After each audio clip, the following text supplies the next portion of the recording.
الله أكبر الله أكبر. أشهد أن لا إله إلا الله. أشهد أن لا إله إلا الله. أشهد أن محمدًا رسول الله صلى الله عليه وآله وسلم. أشهد أن محمدًا رسول الله صلى الله عليه وسلم. أشهد أن عليًا ولي الله عليه الصلاة والسلام. أشهد أن عليًا وأبناءه المعصومين حجج الله.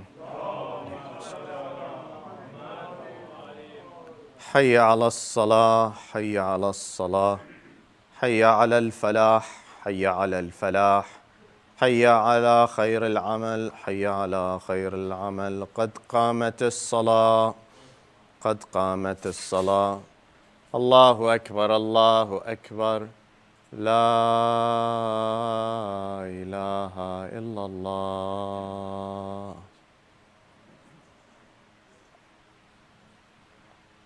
يا محسن قد أتاك المسيء وقد أمرت المحسن أن يتجاوز عن المسيء، وأنت المحسن وأنا المسيء، فبحق محمد وآل محمد صل على محمد وآل محمد وتجاوز عن قبيح ما تعلم مني.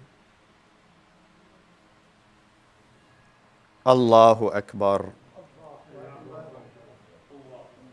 بسم الله الرحمن الرحيم.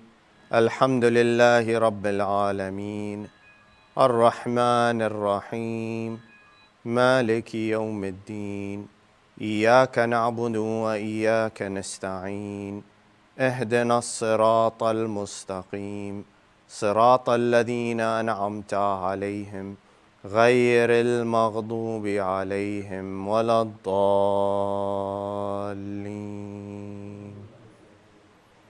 بسم الله الرحمن الرحيم. إنا أعطيناك الكوثر فصل لربك وانحر إن شانئك هو الأبتر. الله أكبر. سبحان ربي العظيم وبحمده. سبحان الله سبحان الله سبحان الله.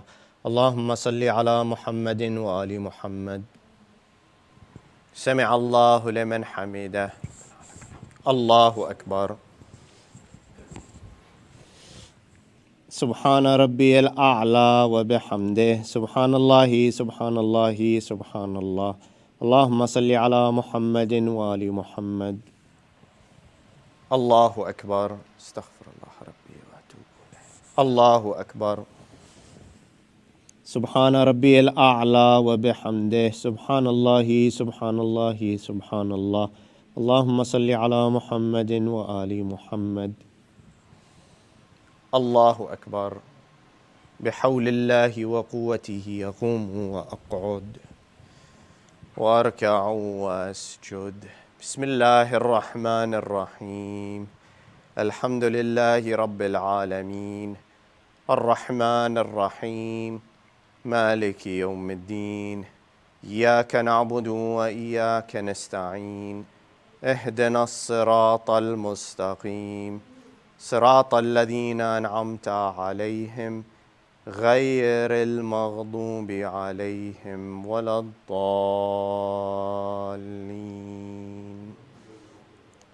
بسم الله الرحمن الرحيم. قل هو الله أحد الله الصمد لم يلد ولم يولد ولم يكن له كفوا أحد. كذلك الله ربي. الله أكبر.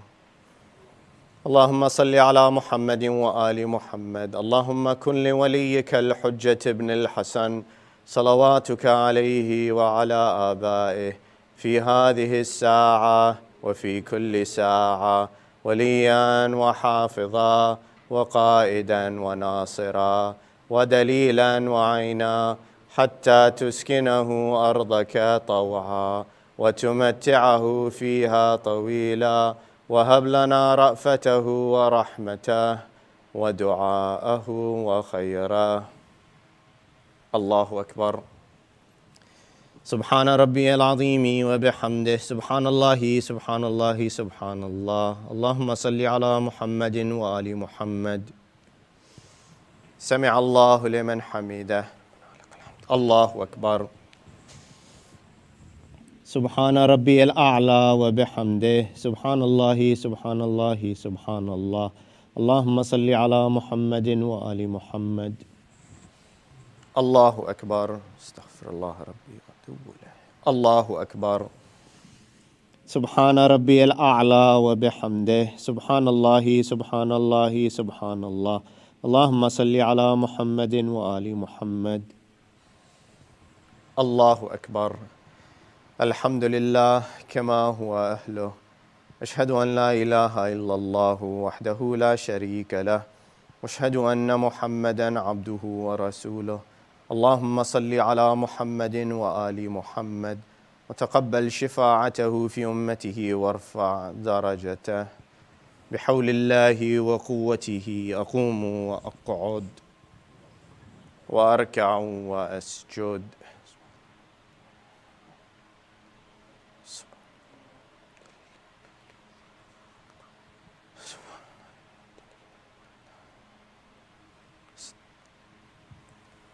الله أكبر. سبحان ربي العظيم وبحمده سبحان الله سبحان الله سبحان الله. اللهم صل على محمد وآل محمد. سمع الله لمن حمده. الله أكبر. سبحان ربي الأعلى وبحمده سبحان الله سبحان الله سبحان الله. اللهم صل على محمد وآل محمد. الله أكبر. الله أكبر. سبحان ربي الأعلى وبحمده سبحان الله سبحان الله سبحان الله. اللهم صل على محمد وآل محمد. الله أكبر. بحول الله وقوته يقوم وأقعد وأركع وأسجد.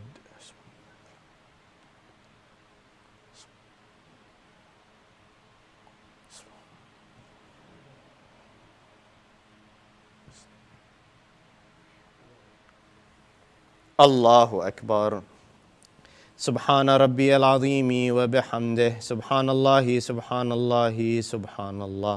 اللهم صل على محمد وآل محمد. رب انقلني من ذل المعاصي إلى عز الطاعة. سمع الله لمن حمده. الله أكبر. سبحان ربي الأعلى وبحمده سبحان الله سبحان الله سبحان الله. اللهم صل على محمد وآل محمد. الله أكبر. استغفر الله. الله أكبر. سبحان ربي الأعلى وبحمده سبحان الله سبحان الله سبحان الله. يا خير المسؤولين يا خير المعطين ارزقني وارزق عيالي بفضلك الواسع إنك ذو الفضل العظيم. اللهم اغنني بطاعتك عن طاعة عبادك وبمسألتك عن مسألة خلقك. اللهم صل على محمد وآل محمد وعجل فرجهم وفرجنا بهم. الله أكبر. الحمد لله وخير الأسماء الحسنى لله. أشهد أن لا إله إلا الله وحده لا شريك له وأشهد أن محمدا عبده ورسوله. اللهم صل على محمد وآل محمد. السلام عليك أيها النبي ورحمة الله وبركاته. والسلام علينا وعلى عباد الله الصالحين. السلام عليكم ورحمة الله وبركاته. الله أكبر. الله أكبر.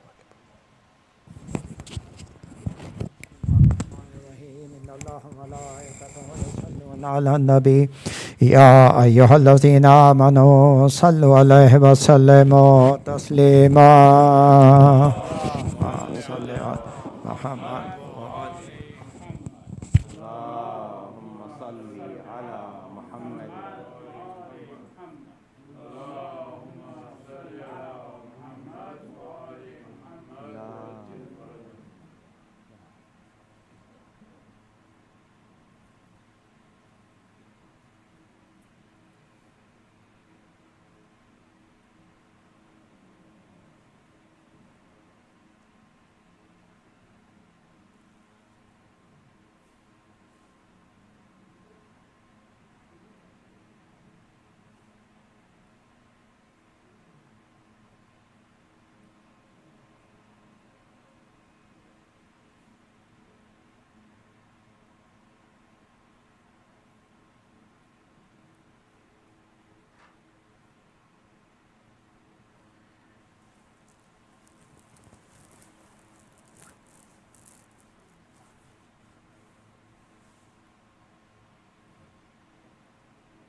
بسم الله الرحمن الرحيم.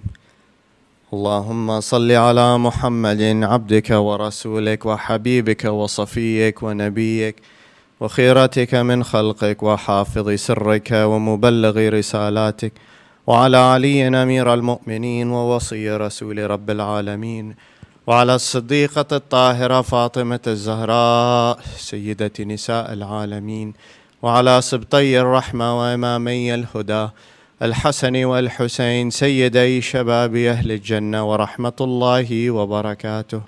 اللهم وصل على أئمة المسلمين علي بن الحسين ومحمد بن علي وجعفر بن محمد وموسى بن جعفر وعلي بن موسى ومحمد بن علي وعلي بن محمد والحسن بن علي والخلف الهادي المهدي الإمام القائم صاحب العصر والزمان، الأمان الأمان الأمان من زوال الإيمان وفتن الزمان.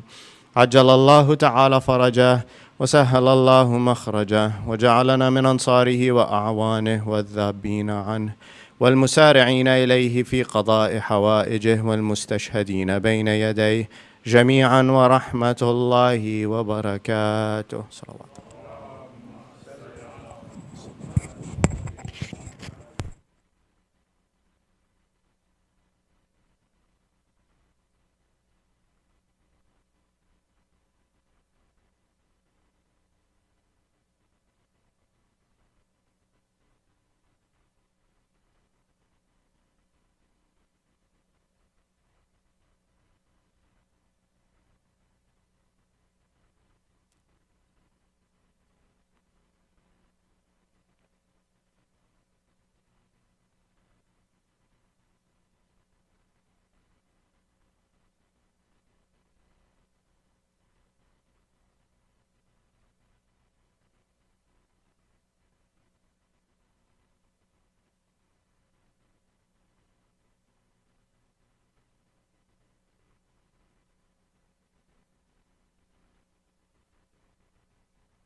मोमिनात ये कल पढ़ लिया ना भाई आसान अल्लाहुम्मा सल्ली अला मुहम्मद व आले Muhammad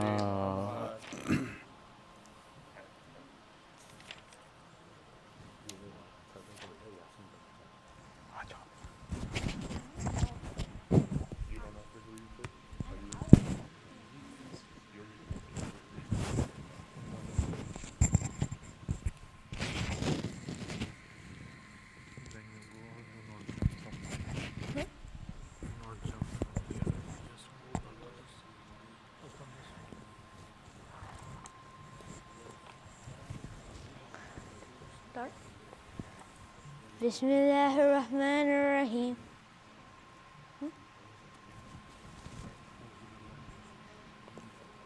Salawat.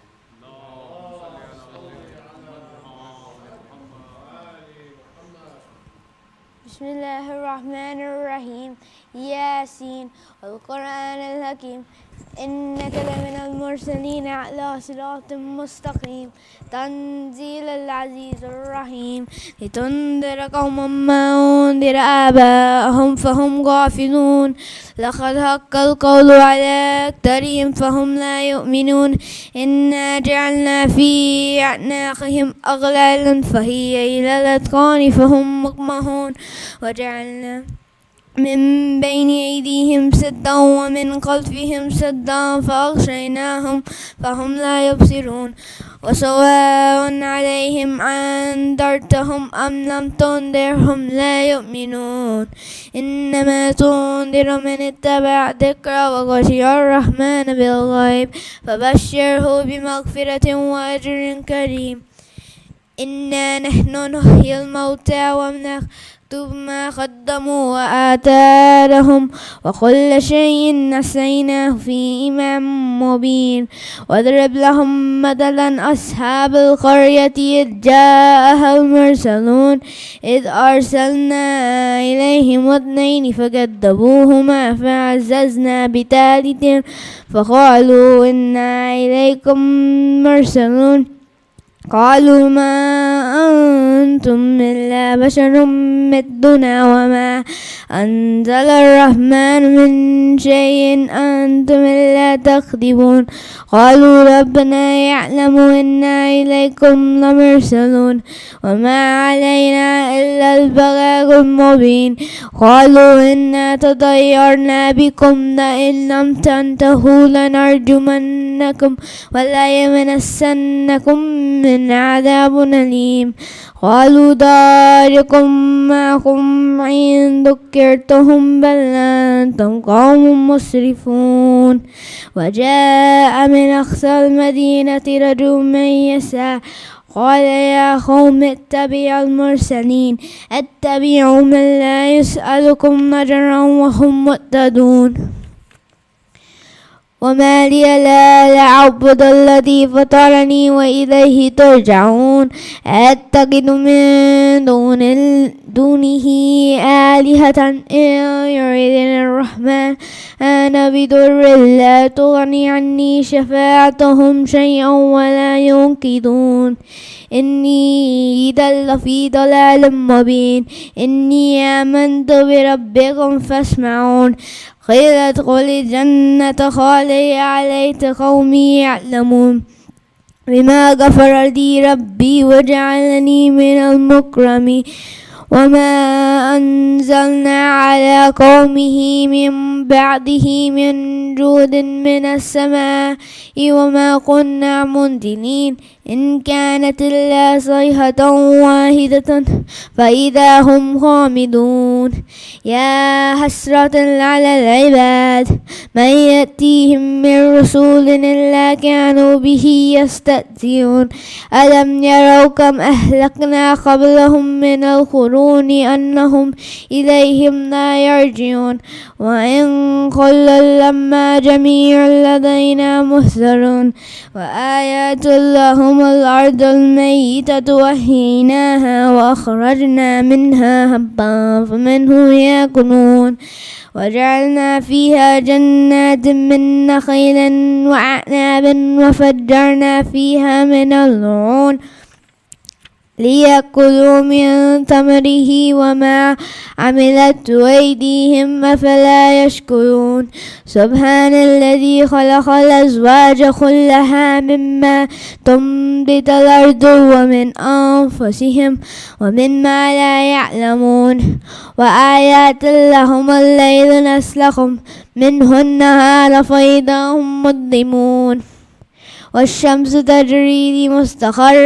لها ذلك تقدير العزيز العليم والقمر قدرناه منازل حتى عاد كالأرجون القديم لا الشمس ينبغي لها أن تدرك القمر والليل سابق النهار وكل في فلك يسبحون وآيات لهم أنا حملنا ذرياتهم في الفلك المشحون وخلقنا لهم من مثله ما يركبون وإن نشأ نغرقهم فلا صريخ لهم ولا هم ينقذون إلا رحمة منا ومتاعا إلى حين وإذا قيل لهم اتقوا ما بين أيديكم وما خلفكم لعلكم ترحمون وما تأتيهم من آيات من آيات ربهم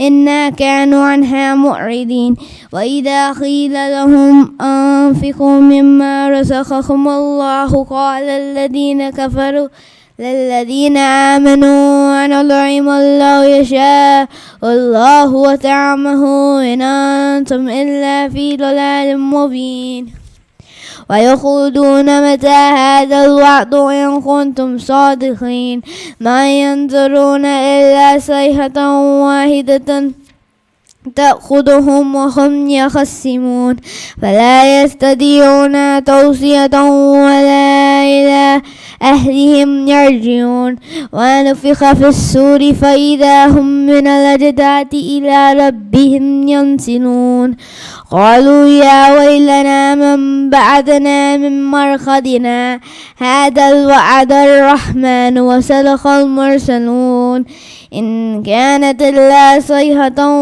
واحدة فإذا هم جميع لدينا محضرون فاليوم لا تظلم نفس شيئا ولا تجزون إلا ما كنتم تعملون إن أصحاب الجنة يوم في شغل فاكهون هم وأزواجهم في ظلال على الأرائك متكئون لهم فيها فاكهة ولهم ما يدعون إسلام قولا من رب رحيم وامتازوا اليوم أيها المجرمون ألم أعهد إليكم يا بني آدم ألا تعبدوا الشيطان إنه لكم عدو مبين وأن اعبدوني هذا صراط مستقيم ولقد أعتل منكم جبلا كثيرا أفلم تكونوا تعقلون هذه جهنم التي كنتم توعدون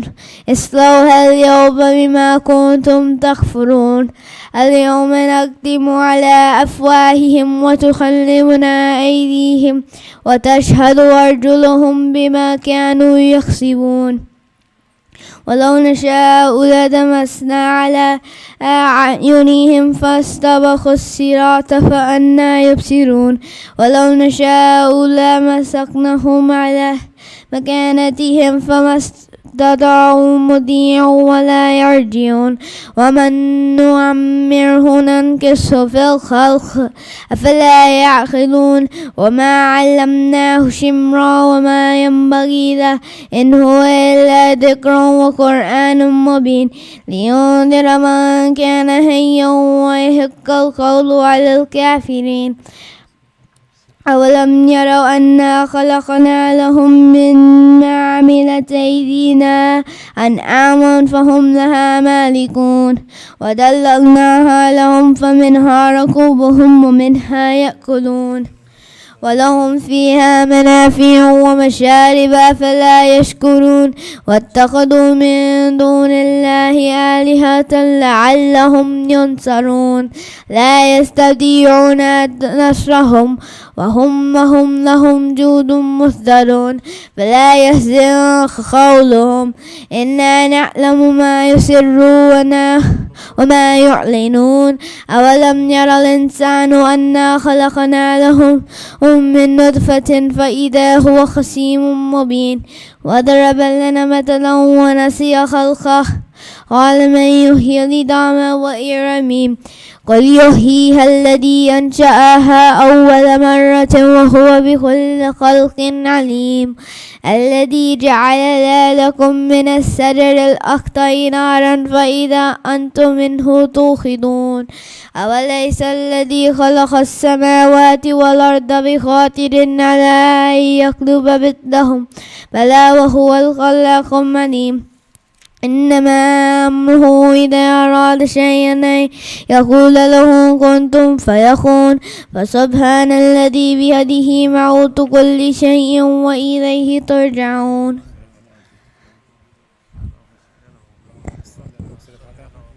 Please read Surah Fatah for Ryan Ali Heather and the Ansar Heather.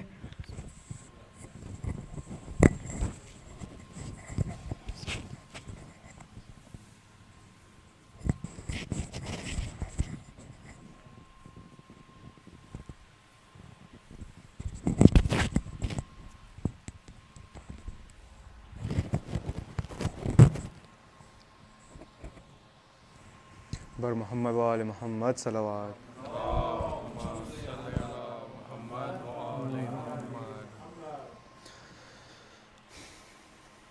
एक और दुरूद मोहम्मद वाले मोहम्मद पर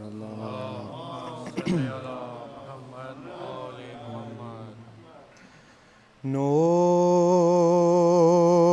के सेना के ऊपर कहता था फर्खे सरवर घर लुट गया है मेरा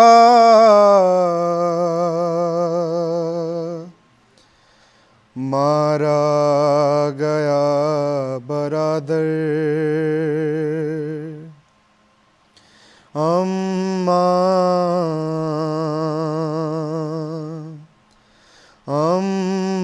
गरीब हूँ मैं अम्मा गरीब हूँ मैं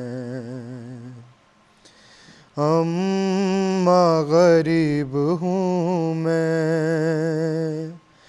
अम्मा गरीब हूँ मैं असगर के खून से मैंने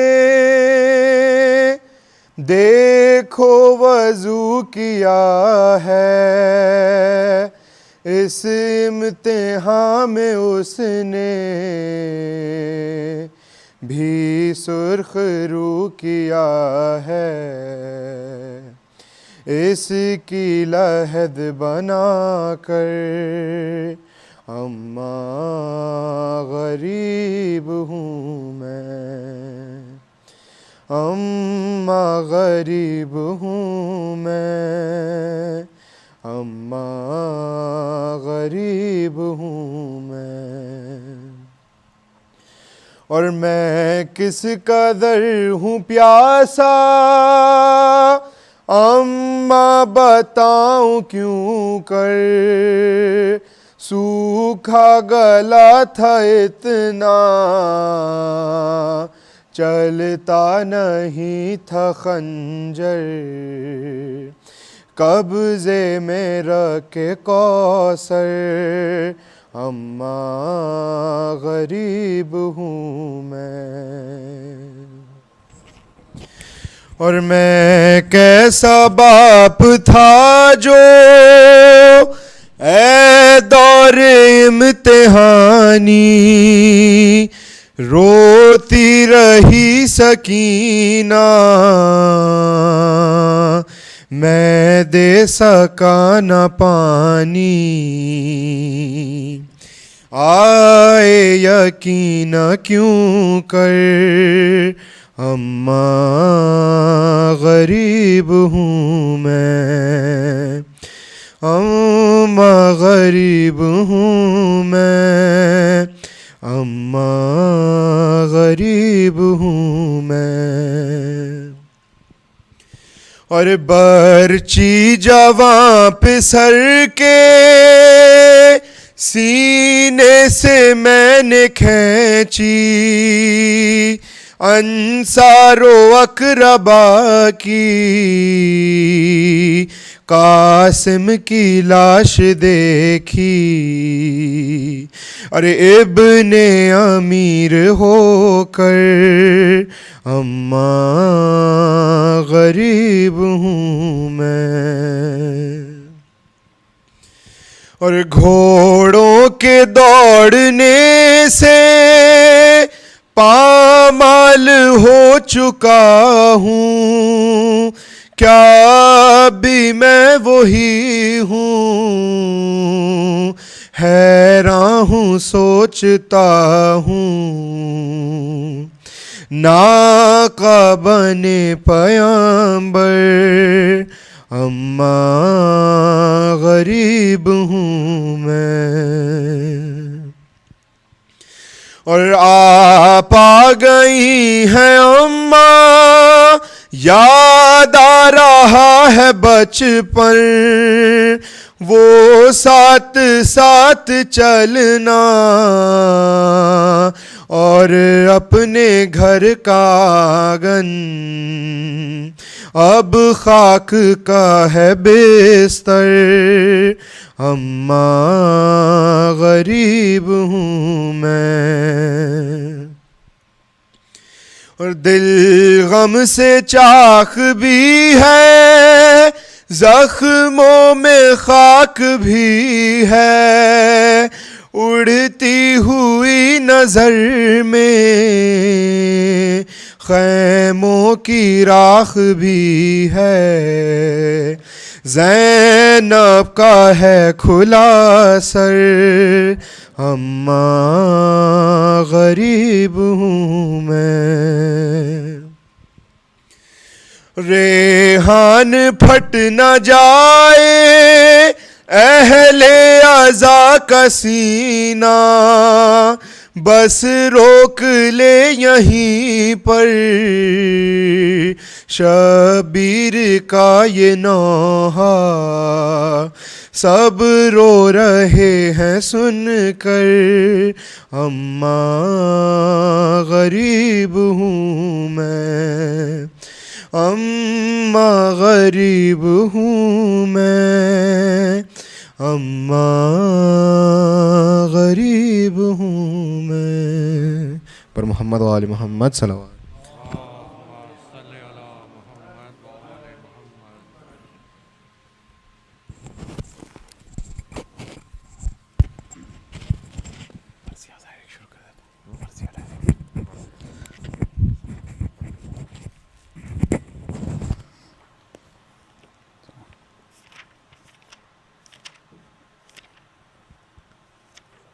सलवात।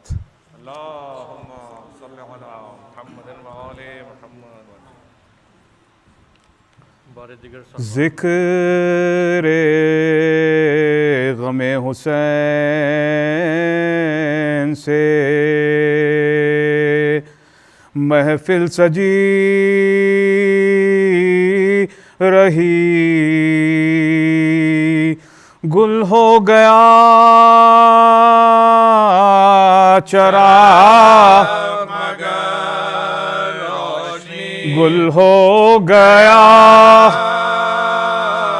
चरा मगर रोशनी, अकबर के बाद ज़ीस्त में क्या दिलकशी रही, लैला तमाम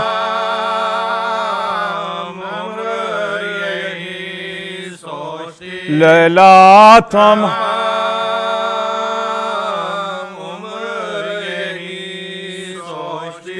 ख़ैमे फुरात से तो हटाए गए मगर अब्बा से ना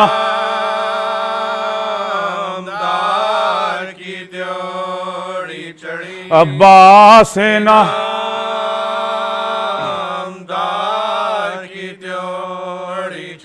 अश्के गमे हुसैन का टूटा न सिलसिला रुमाल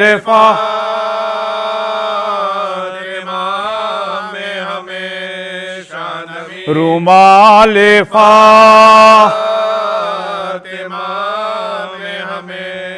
शानमी रही ज़िक्र गमे हुसैन। मोमिनो आज खुरासान में है ताज़ा मातम, थर थराते हैं फलक अर्शो ज़मीं लौहो कलम, आते हैं आले अबा खाक उड़ाते बाहम, आबिदो बाखर जाफरो जनाबे काज़े, आबिदो बाखर जाफरो जनाबे काज़े। मुँह को हजरात ये सबा सुओं से धोते हैं, जमा मैयत के उठाने के लिए होते हैं, जमा मैयत के उठाने के लिए होते हैं। क्या किया खैर के बेजुर्म खता को मारा, दिल बरे फातिमा शेर खुदा को मारा, जहर दिलवा के गरीब गुरबा को मारा। आज मामून ने मजलूम रजा को मारा, आज मामून ने मजलूम रजा को मारा। खाक में मिल गया एक और गुल बागे जहरा, गुल हुआ खुरासा में चरागे जहरा, गुल हुआ खुरासा में चरागे जहरा। इस तरह वाक़या है आज का रावी ने लिखा, इब्ने हारून ने हजरत को जो ही बुलवाया, आए दरबार में जिस वक्त इमाम दोसरा तख्त पर अपने खरीशा को भी बिठलाया, तख्त पर अपने खरीशा को भी बिठलाया। फिर कहा शाह सिख फरमाइए तो पेश करूं आपके वास्ते अंगूर मैं ले रखा हूँ, आपके वास्ते अंगूर मैं ले रखा हूँ। कहा मजलूम ने मुझे को नहीं अंगूर की चाह, किस लिए सामने है तश्त जो तूने रखा, किया इसरार जो उसने तो इमाम जीजा खा के अंगूर को कहने लगे इन्ना लिल्लाह, खा के अंगूर को कहने लगे इन्ना खा के अंगूर को कहने लगे इन्ना लिल्लाह। पूछा मामून ने क्या बात है फरमाइएगा, सर झुका कर का मासूम ने मालूम हुआ, कर झुका कर का मासूम ने मालूम हुआ। खा के अंगूरे दगाए हैं घर को अपने, खै किए जाते हैं पकड़े हुए सर को अपने, दर्द होता है दबाते हैं जिगर को अपने, याद फरमाते हैं शमशीर ऑफिसर को अपने, याद फरमाते हम शीर ऑफिसर को अपने। सैयदो बेकसो मजलूम गरीबल गुरबा मुस्तरिब हाल मसूम गरीबुल गुरबा, मुस्तरिब हाल मसूम गरीबुल गुरबा। मौत का आ गया चेहरे पे पसीना यारों, गश में है बारिश सुल्तान मदीना यारों, 8वां मोहरे नबूवत का नगीना यारों, खाक में मिलता है अहमद का खजीना यारो, खाक में मिलता है अहमद का खजीना यारो। दरो दीवार को हसरत से रजा देखते हैं और उन्हें याद से सवाल अबा देखते हैं, और उन्हें याद से सवाल अबा देखते हैं। पीटती है कभी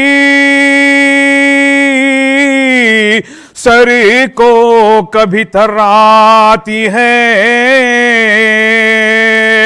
फातिमा इस तरह रोने के लिए आती है, जानिबे अर्शे उला रूहें रजा जाती है, बेकसी लाश पे रो रो के चिल्लाती है, बेकसी लाश पे रो रो के चिल्लाती है। मौत की हिचकियां अब लेता है दिल बरे उसका, 4 हम माल उठा जनाजा जिसका, 4 हम माल उठा, जनाजा जिसका। सचे है गुर्बत की अजब मौत है लिहाजा, ना कोई मोनिस यावर न दवा है ना गिजा, बिस्तरे मर्ग पा थे आप तवक्कल बखुदा, ना कोई पानी पिलाने को दमे आखिर था, ना कोई पानी पिलाने को दमे आखिर था। वही बेकस है रजा नजा मिन्ना लिल्लाह, हाय क्या वक्त है मजलूम पे अल्लाह अल्लाह, हाय क्या वक्त है मजलूम पे अल्लाह अल्लाह। खाक का फर्श रिदा गर्द तवक्कल तकिया, उफ भी करता नहीं खामोश है सोने वाला, नज़र में देखी रज़ा ने जो शबी है ज़हरा, बंद आंखें हुई और खातिमा बिल खैर हुआ, बंद आंखें हुई और खातिमा बिल खैर हुआ। एक हिचकी का बसाना था कि दम तो ओढ़ गए, मोमिनों के लिए याद मोमिनों के लिए याद अपनी रजा छोड़, मोमिनों के लिए याद अपनी रजा छोड़ गए।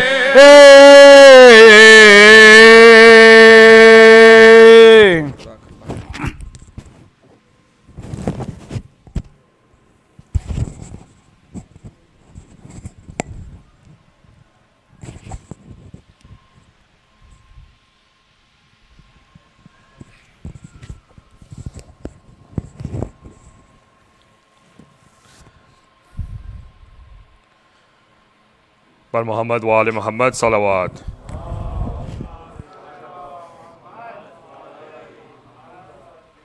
Assalamu alaikum everybody.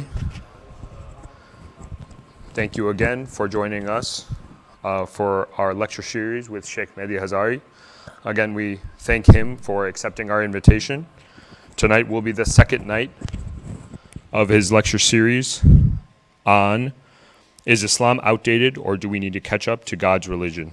Again, just a few program notes before we begin.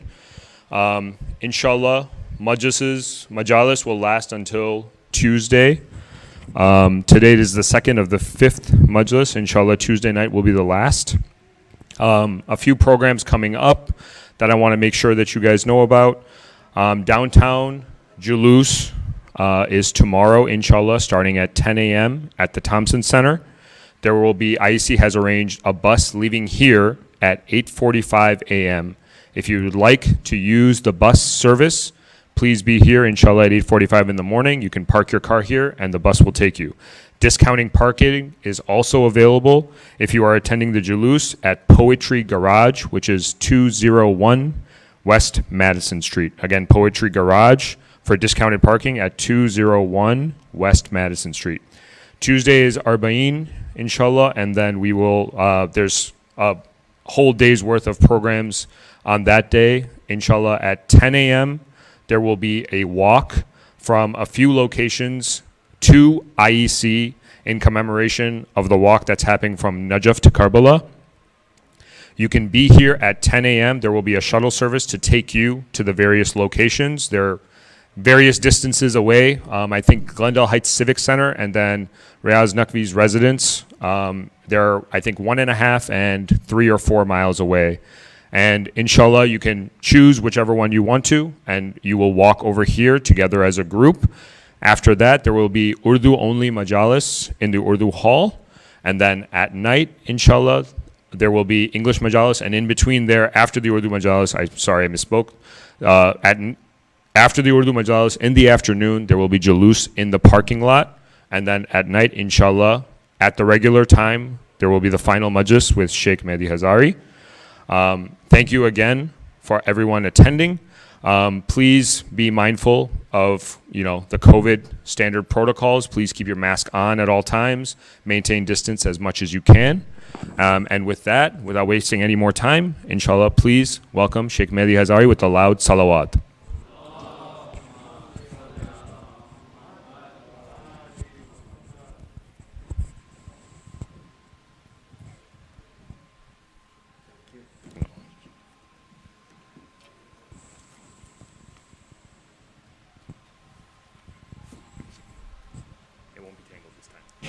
It's okay.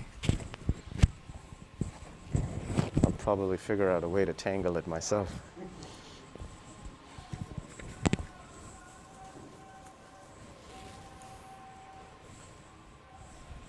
أفلح من صلى على محمد وآل محمد.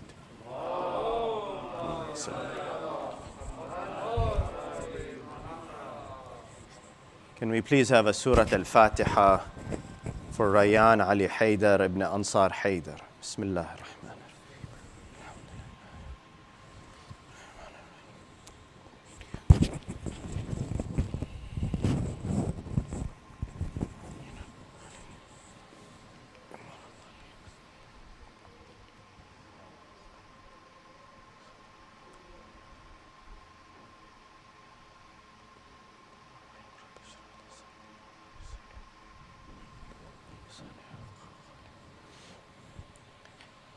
بسم الله الرحمن الرحيم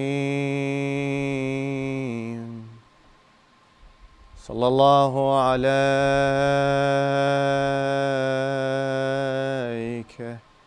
يا سيدي ويا مولاي يا رسول الله وعلى أهل بيتك المعصومين الأبرار الميامين المظلومين المضطهدين السلام عليك وعلى ولدك المظلوم أبي عبد الله الحسين يا رحمة الله الواسعة ويا باب نجاة الأمة يا غريب يا مظلوم عطشان كربلاء ما خاب والله من تمسك بكم وأمنا من لجأ والتجأ إليكم يا ليتنا فيا ليتنا كنا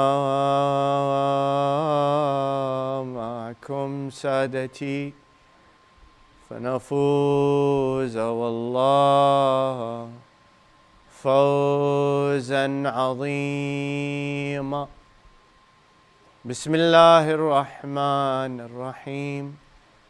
وجزاء سيئة سيئة مثلها فمن عفا وأصلح فأجره على الله إنه لا يحب الظالمين ولمن انتصر بعد ظلمه فأولئك ما عليهم من سبيل إنما السبيل على الذين يظلمون الناس ويبغون في الأرض بغير الحق أولئك لهم عذاب أليم. آمنا بالله صدق الله العلي العظيم. اللهم صل على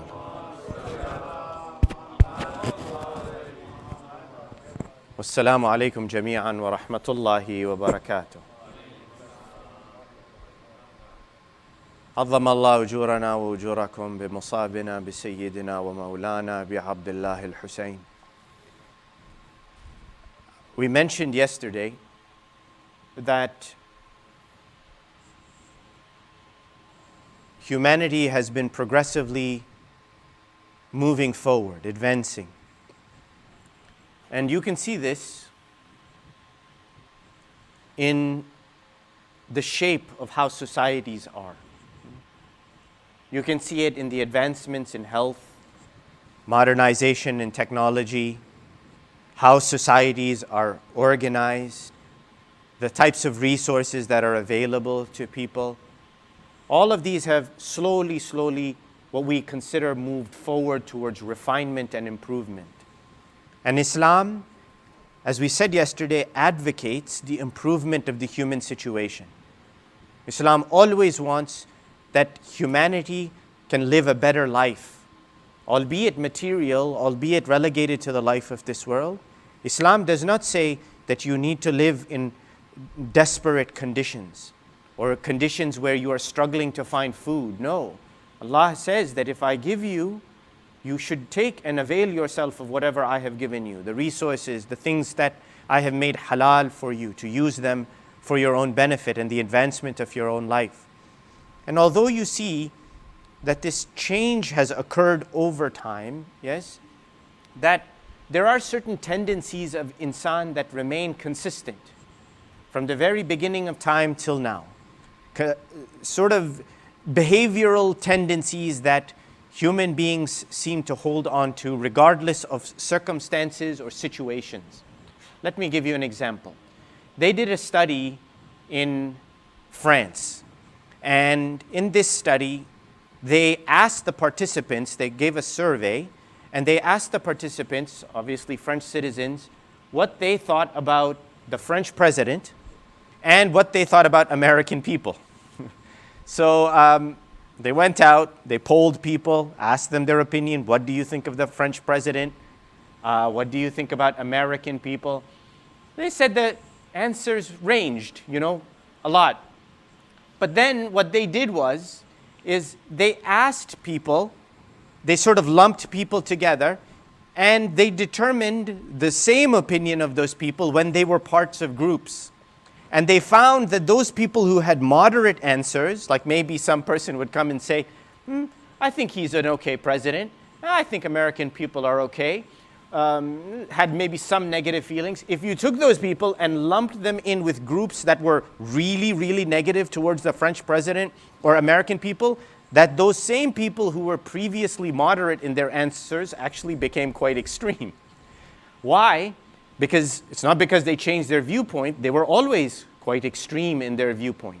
They had negative feelings towards the French president and certainly towards American people, but that it didn't come out until they got lumped in with people of like-minded thinking. And so you see this, that human beings have this almost group herd mentality, yes? A mentality of tribalism.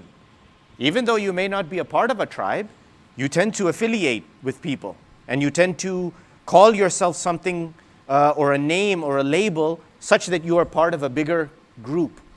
That is a tendency that exists inside of insan. And not only does it exist inside of insan, and that's why, what does the ayah say? وَجَعَلْنَاكُمْ شُعُوبًا وَقَبَائِلَ لِتَعَارَفُوا إِنَّ أَكْرَمَكُمْ عِنْدَ اللَّهِ أَتْقَاكُمْ. Allah says we have made you into tribes, into nations, so that you can get to know each other. Look, He's made groups of you. And although on a one-to-one basis it's one thing, when you talk about groups of people interacting, it's a whole another thing. They say in the history that at the Battle of Hunain, you all know the Battle of Hunain took place after the liberation of Mecca. And after the liberation of Mecca, there still remained some tribes like the Hawazin and Thaqif who were staunchly against the Muslims. And not only were they against the Muslims, but they still had quite a bit of animosity against Rasulullah sallallahu alayhi wa alihi wa sallam. Salawat ala Muhammadin wa ali Muhammad. Could you raise the volume a little bit on this? Thank you.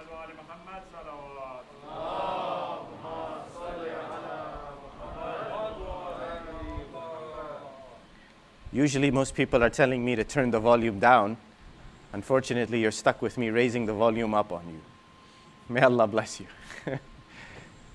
So, in the battle of Hunain, Quran talks about it. After the battle had taken place, that's easier. Now I don't have to raise my voice so much. When the battle had finished, they say the Muslims were gathering the spoils of war. At one point, the history describes that two men approached some water that had been left behind. And one of the men was an Ansari, and the other was a Muhajir. And they came and they started arguing about the water. Now imagine, they're fighting over water. They're not fighting over gold, silver. They started arguing with each other. They went, one of them went, he got his tribe to support him. The other one went and got his tribe to support him. And now what was basically a simple disagreement between two people became a massive disagreement between groups of people, two groups of individuals. Now they say they came, they calmed them down. But afterwards it's related that Rasulullah sallallahu alayhi wa alihi wa sallam, he said that if these two men had resolved their differences amongst themselves rather than bringing everyone else into it, it would have been far simpler to solve the problem. The problem could have been dealt with easily, but they made it bigger by bringing in more groups of individuals into it. It's our nature to some degree. Why? Because we want to feel that whatever is happening to us, it's not unique to us. It's happening to other people like us as well, yes? So the struggles I feel as a Muslim American, I want to feel that I'm part of a bigger group who are struggling in the same manner as I do. You will see the same thing about other groups of people. Latino Americans, African Americans, groups of people who have a common background, a common sense, a common way of life, and what they perceive to be common deficits for them, yes? And so what happens? You have circumstances in which people now engage in politics, all right? Now, the word politics, unfortunately, takes a lot of different meanings. And Islamically, we address these things. The Quran has addressed these things very beautifully and very poignantly. And so let's talk about that a little bit tonight, yes? The word politics, there are many definitions for it today. And unfortunately, you need only to look at CNN, Fox News, MSNBC, and you will basically get an image in your mind of what is politics, unfortunately. And I'm sure the same goes for countries like Pakistan, India, Iraq, Lebanon, Afghanistan, all of those places. Because this is human nature. So when you define politics from a sociological perspective potentially, you see it can mean one of a few things. One is it is going to sort of give you a definition of the roles of people in society, will it not? It will tell you how people have to function, what people are supposed to do. This is how politics is going to work. It's going to assign roles to people. Politics is also going to come about by not only giving roles to people, but forming a hierarchy, for example. It's going to come in and say, look, in this society, we're going to have a chief, we're going to have a vice chief, president, vice president, we're going to have a head of law, we're going to have head of social services, etc., etc. It'll create a hierarchy. All right, that is politics, the role of politics. This usually happens within a group of people. So let's say you have a group of Indian Americans, Pakistani Americans, or a tribe or something like that. They will develop their own internal politics, yes? Where they will now decide what's the role of each people and a certain hierarchy. Now, in addition to this, politics, if you also want to define it, it's the maneuvering of people to advance their own agenda, okay? When you talk about politics, and this is probably what comes into your mind, is that outside of the little group, there is also a between politics. One is within, the other is between, from one group to another. And so you have a maneuvering between groups, between tribes, between classes of people, herds of people, for lack of a better term, to advance their agenda. And the fourth thing is to have an interaction with each other to ensure that the allocation of resources comes to the group that you are representing. So if you have a group of Pakistani Americans, is it mostly Pakistani here? Or is this falling on deaf ears? Mostly Indian? I know we have one Lebanese. Alhamdulillah, that's good. Whatever group it is, it's not only about maneuvering to have my own agenda fulfilled, but to ensure that not only do I get resources appropriately, but that I have power and I have say in the society in which I live. Is this not politics? This is essentially politics today. That you talk about how everything is run, the job of the government. These four things are essentially the elements. Within a group, now you can look at it today in the political parties. You have within the Democrats, you have politics within them. You have within the Republicans politics, within the Libertarians politics, within the Green Party politics. And you have outside of them with each other in the same manner, right? So this exists, this dynamic exists. And Islam has addressed this. The beauty of this is that the Quran talks about these things. Does it use the word politics, siyasa? No, it does not necessarily use the word that way, but it hints to the nature of insan.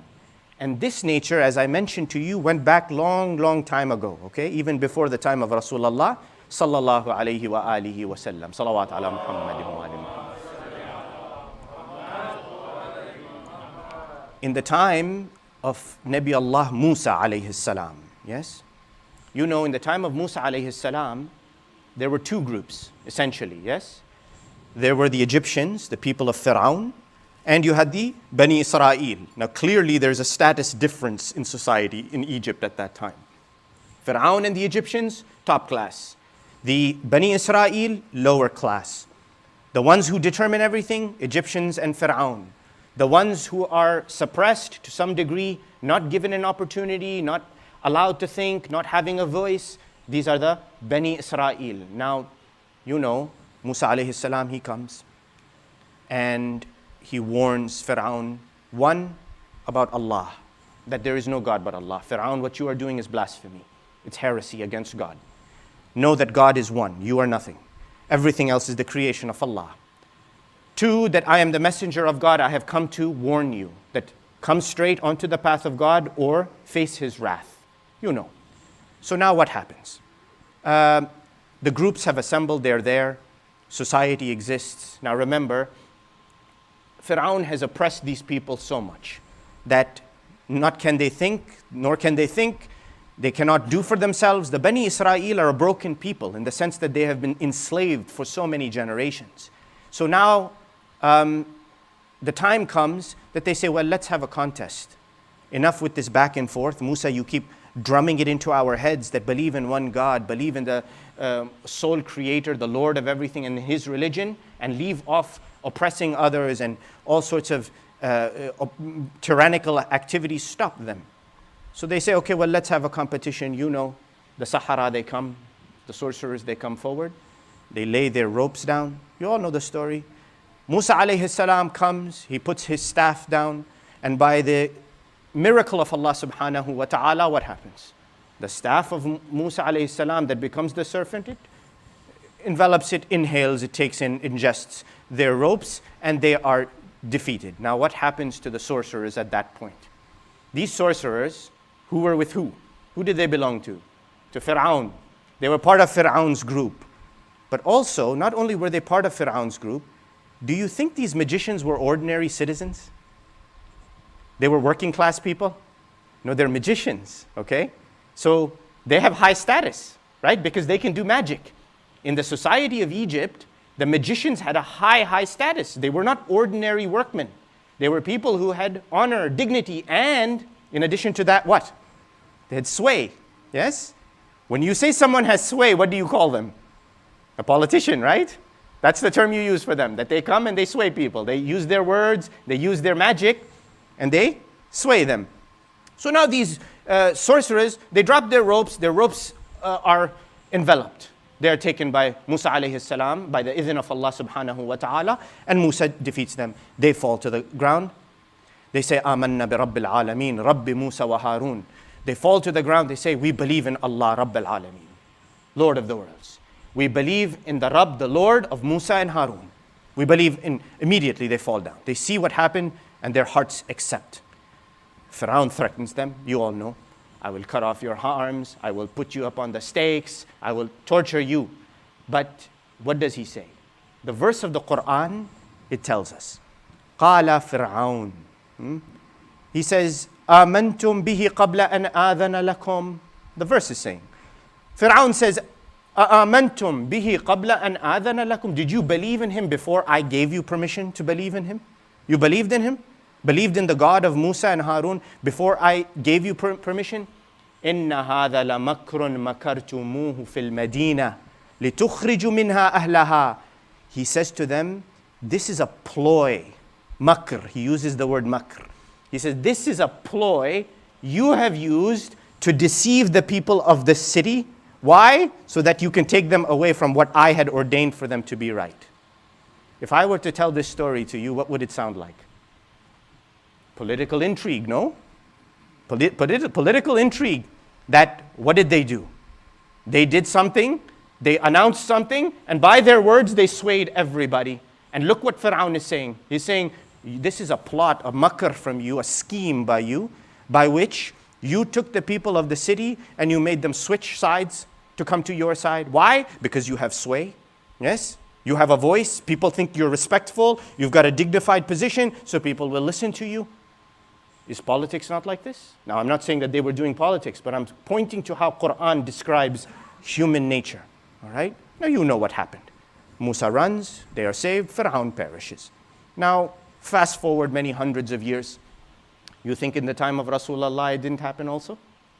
It happened in the time of Rasulullah sallallahu alayhi wa alihi wa sallam, when Rasulullah was in Mecca, and in the last year, things became very difficult on him. And the Quraysh knew they couldn't stop him now, that he's going to persist in giving his message to the people and continue to spread Islam. They met in a place called Dar al-Nadwa. In Dar al-Nadwa they meet, and all the chiefs of the Quraysh are there. Each one comes up with an idea. One of them says, look, take Muhammad, banish him, exile him, get rid of him from Mecca. Just throw him out, don't let him back in here. Some objected, they said, look, we did that, we imposed an embargo on him, he went to Sha'ab Abi Talib, all these things happened, it didn't deter him. Another one said, no, let's teach him a lesson. Let's put hardship on him to teach him a lesson. Someone else objected, said, we have put as much hardship on him as possible. We've tortured him, we've tortured his followers, we've threatened them, we threw garbage on him, hurled insult, called him names. He still hasn't stopped. Finally, Abu Jahl, he steps forward. He says, you must kill him. You must kill him. And not only must you kill him, call young men, one young man from each tribe, and each of them take their sword and attack him all at once. That way, no one tribe will be blamed for the killing of Muhammad. That way, everyone will take the responsibility, and in return, we will all pay blood money to Banu Hashim, and we will be done with Muhammad. It'll be finished. Now, you know the story, huh? Rasulullah is informed by Allah. Laylat al-Hijrah comes, he leaves. Only one sleeps in the bed. We can go on about that in another discussion, inshallah, the one who slept in the bed. Yes? Rasulullah, he comes to Medina. Now, an ayah comes down to describe this, the plotting of the Qurayshi kuffar to kill Rasulullah. And the ayah, it says, وَإِذْ يَمْكُرُ بِكَ الَّذِينَ كَفَرُوا لِيُثْبِتُوكَ أَوْ يَقْتُلُوكَ أَوْ يُخْرِجُوكَ وَيَمْكُرُونَ. Again, this word makr is used. That the disbelievers, they plotted against you, O Muhammad. يَمْكُرُ بِكَ الَّذِينَ كَفَرُوا. Those who disbelieve, they plotted against you. Why? So they can push you down, لِيُثْبِتُوكَ أَوْ يَقْتُلُوكَ, or kill you, أَوْ يُخْرِجُوكَ, or throw you out. They came to plot. وَيَمْكُرُونَ. They are plotting. They're scheming together. They're working. But then what does the ayah say? Now, let me stop here before I move forward. The word makr, when you use it in the Arabic language, my brother knows, the word makr doesn't have a positive connotation. When you say someone is makkar, I think the same word in Urdu, no? You say someone is makkar, is it a good connotation? It's not a good connotation. This person is considered to be devious. This person is considered to be evil in some way, plotting in a negative manner, in a malicious manner against other people. Arabic is the same. In the common language of Arabic, when you say makr, ya wa yamkurun, they are plotting in an evil way. But this verse, what does it say? It says, wa yamkurun wa yamkur Allah. Allah is also plotting. Wallahu khairul makirin. Allah is the best who does makr. So now, it's not only they who are doing makr. Allah is the one who does makr, and Allah is the best of plotters when it comes to plotting. So when the ulama, they explain this word makr, it means sarf al-ghayr, particularly Raghib. When he explains this, it says sarf al-ghayr amma yaqsud. Very important, okay? I'm explaining to you the words of the Quran, how deep and beautiful they are in meaning. Sarf al-ghayr amma yaqsud. If somebody is coming forward to do something, okay? You see them moving forward, they have an agenda, they're about to do something, they're about to enact something that they want to do, and you step forward and you convince them not to do it. You turn them away from what they had an intention to do. This is makr, all right? Now, let's say they were going to do something bad. Let's say, wal-ayadhu billah, they had an intention to do something bad, their plot, their scheme was to do something bad, and you turned them away. And you turned them away towards goodness. Is it not good then? Then your plot was a plot of goodness. It resulted in goodness. Or if you were going to do something good and the evil people came and turned you away towards doing something bad or towards a bad consequence. In this way, makr can be bad. It can also be good. When the evil people turn you away towards an alternate end that is bad, that is evil. But if Allah is the one who is doing the makr, as the Quran is saying, Wallahu khairul makirin, then his end will be what? Always good. Now the beauty of this ayah is that the commentators of the Quran, what do they tell us? They say that this ayah, when it came down, it was after the hijrah.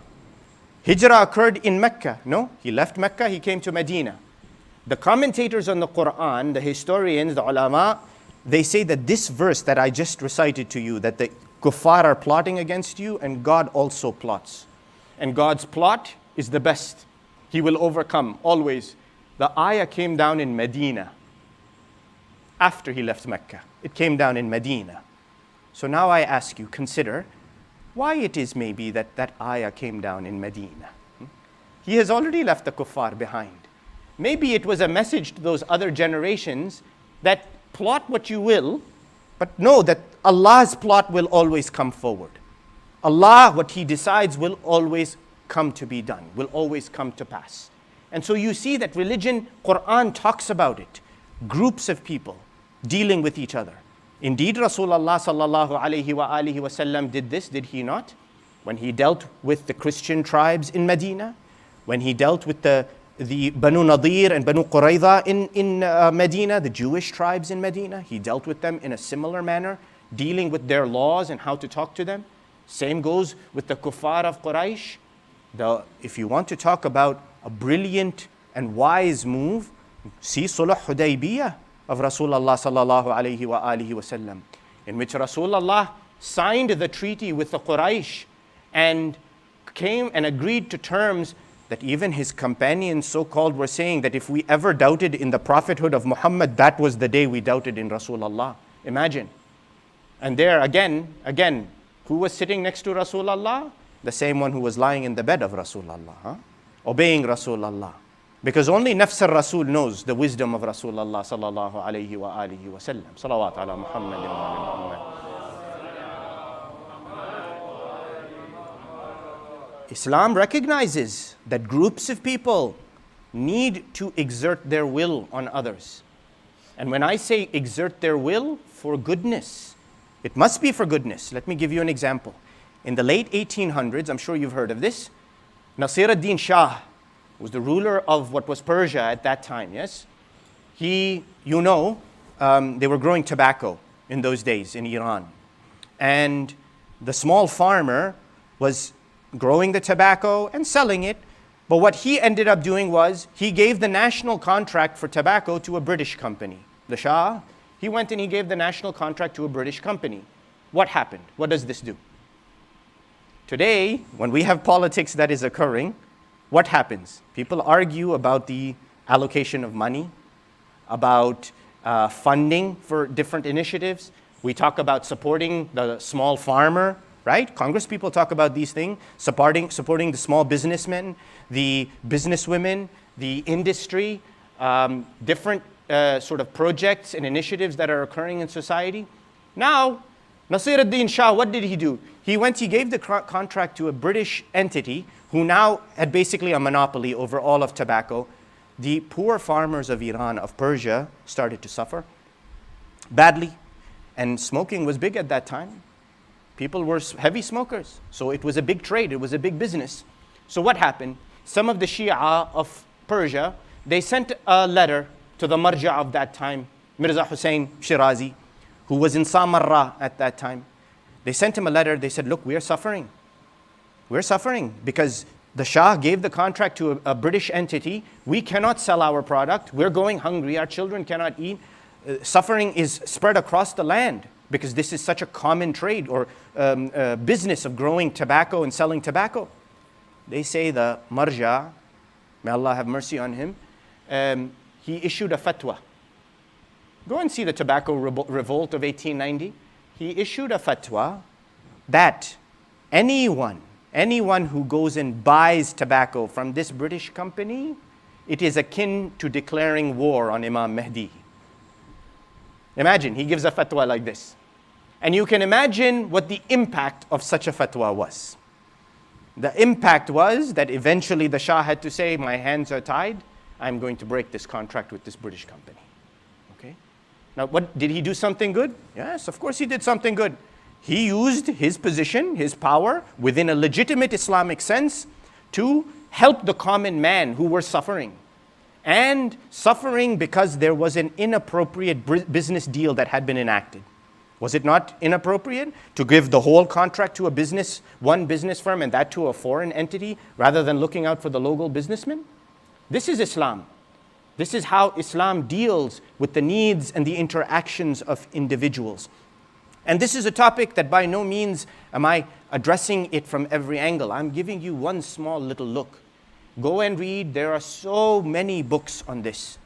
Just type in the word wilaya and politics into it and you will see how complicated an issue it is and how much has been written about it. But in closing, when I talk about this, I want to mention one thing to you. Is that what's our role and how do we understand what we have to do when it comes to quote-unquote politics or our activities in politics as Muslims, particularly in a secular society. So let me begin by telling you, that when Imam Ali alayhi salatu was salam, Allahumma salli ala Muhammadin wa ala Muhammad,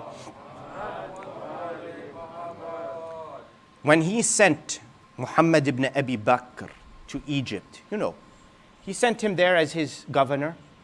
Muhammad ibn Abi Bakr was assassinated. He was killed.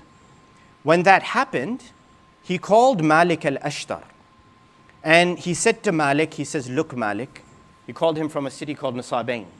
He says, come to me here, meet with me. I will give you a letter and some instructions, and you go and replace Muhammad ibn Abi Bakr. I need you there. And he even writes a letter to the people of Egypt. He says, I am sending to you somebody who I need. He is so important to me, Malik al-Ashtar. I need him, but because of you, I am sending him to you. He sends Malik there. He gives him some instructions. One of those instructions that he gives to Malik al-Ashtar, he says to him, he says, فَلْيَكُنْ أَحَبَّ الْأُمُورِ إِلَيْكَ أَوْسَطُهَا فِي الْحَقِّ. He says, let one of the most beloved things to you be that your implementation of haqq is comprehensive. Make sure it's comprehensive. وَأَعَمُّهَا فِي الْعَدْلِ. Make sure that it's universal in its justice.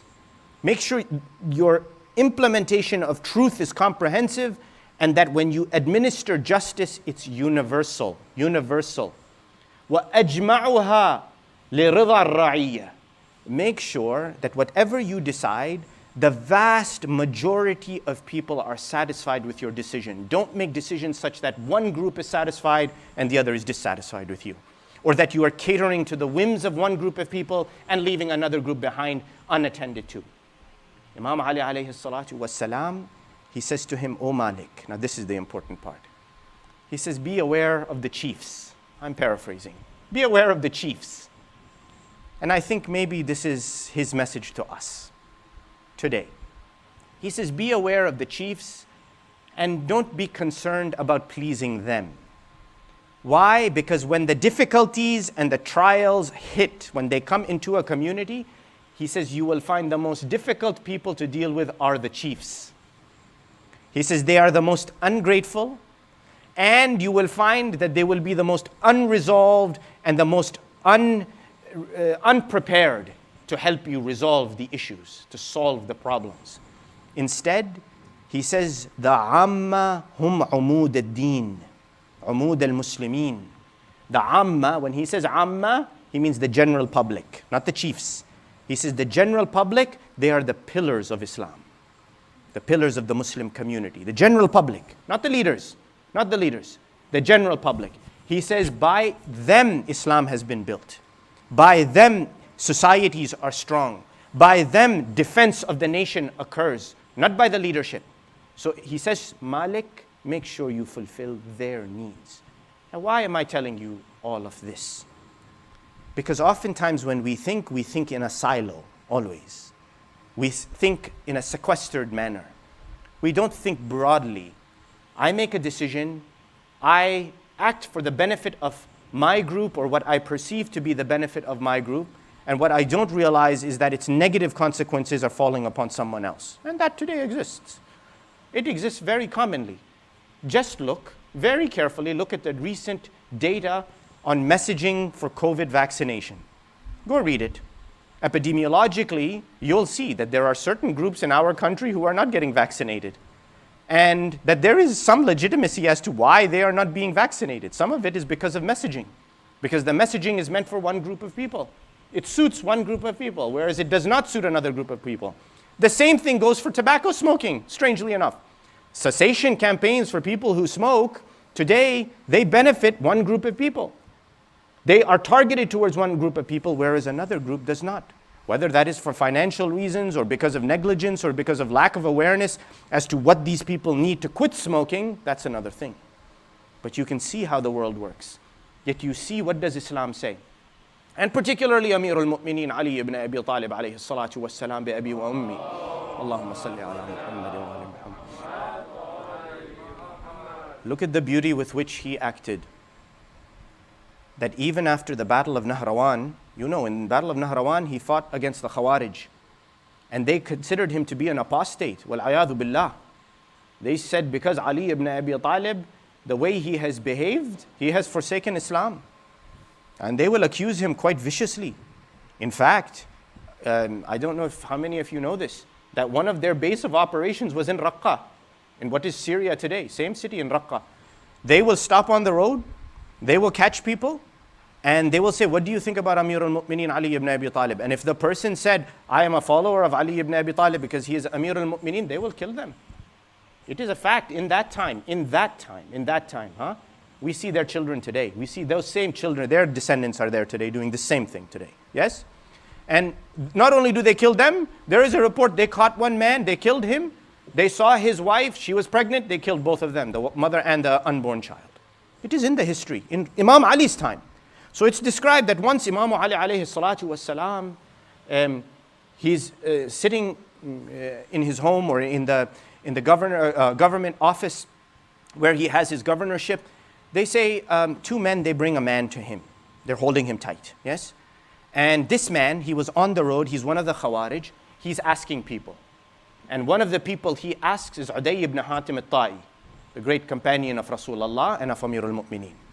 They asked him, are you safe? Is your religion safe? This is how he's asking him in sort of a devious manner. Is your religion safe? Meaning this Khariji is asking Uday that, have you continued to follow Ali ibn Abi Talib, or have you become safe from it? Have you preserved your religion by discarding Ali ibn Abi Talib? And Uday, he's smart. He says, no, I am safe. Meaning full well, I've stayed with Ali ibn Abi Talib. So when it is found out that this guy is a Khariji, some companions of Imam Ali, they grab him. They bring him to Imam Ali alayhi salatu wassalam. And they say, Ya Amir al-Mu'mineen, this guy here is questioning. He is a Khariji. And on top of it, he is calling you an apostate. He's calling you apostate. You signed a treaty with Muawiyah, you did this and this, all of these things that happened at Safin. Tell us, what should we do? Imam Ali alayhi salatu wasalam, he says, what do you want to do? They said, we want to execute him for his behavior, the way he is acting. Imam Ali alayhi salatu wasalam, he says, execute him for what? He hasn't done anything. He's not done anything. He's expressed an opinion, he hasn't done anything. They said, okay, in the least, allow us to take him and lock him away, put him in prison. Let us put him away into prison, that way we can teach him a lesson. Amir al-Mu'mineen, he says, what crime has he committed by which you are going to put him into a prison? Neither has he killed anyone, nor has he taken anyone's rights, nor has he stolen from someone. Yes, he has expressed an opinion about something, openly. He has expressed that opinion. That opinion happens to go against me, but he has not committed any crime such that he should be punished. Let him go. Let him go.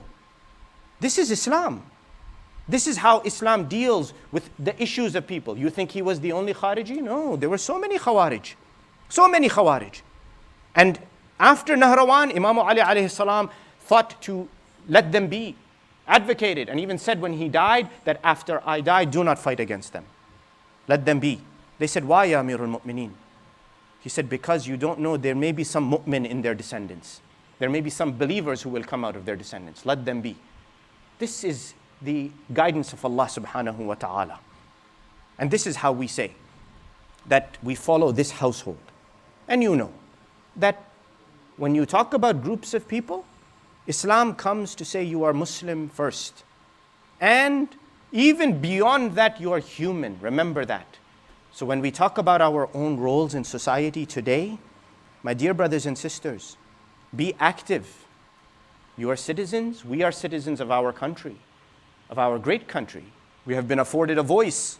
We have been afforded empowerment, an ability to get up and move and cause change. We are not weak in the land. We are not oppressed in the land. We have not been silenced like the Bani Israel and oppressed. We have been given a platform on which we can speak. Believe me, we have. It is us who don't avail ourselves of it. And the only thing that is worthy of note is then that when the marja', what he says is that get involved, do so you can better the lot of Muslims. So you can advance the lofty goals of justice, equity, goodness for everybody. This is your nation. Defend it with your morality and your ethics. Be involved. That is how Islam teaches us. Islam is not against being involved in these matters and advancing an agenda of morality ethics, good behavior, and to be a voice for those who don't have a voice. Because there are far many non-Muslims who have less than us in this country for whom there is no voice, for whom we must give a voice. When we stand up for ourselves, we stand up for them in the same manner. That's why Imam Hussein is Shaheed al-Insaniyya, isn't it? When you talk about Imam Hussein, it is not just that he's standing up for Islam, he's standing up for insan, dignity of insan. That's why you see every different types of people who were in the army of Imam al-Hussein alayhi salatu wassalam. Even on the day of Ashura, you know this.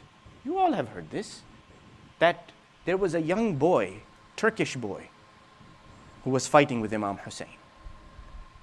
And he went out to fight with the wave of soldiers from his companions who had gone out.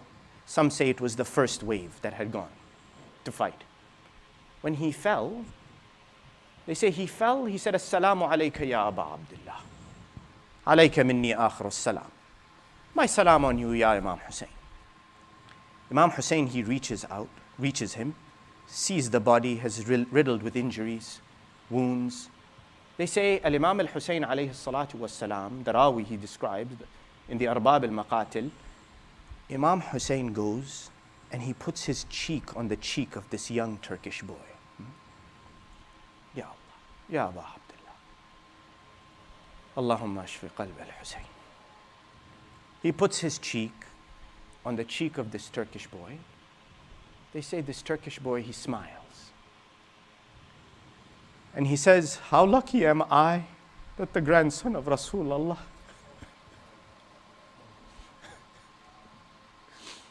how lucky am I that the grandson of Rasulullah has placed his cheek on my cheek. Al-Imam al-Hussein, he says to him, Abshar bil-Jannah, bil-Jannah. Know that Jannah awaits for you. Imam Hussein, he says to him, you are going before me. He says, when you reach my grandfather Rasulullah, give him my salam.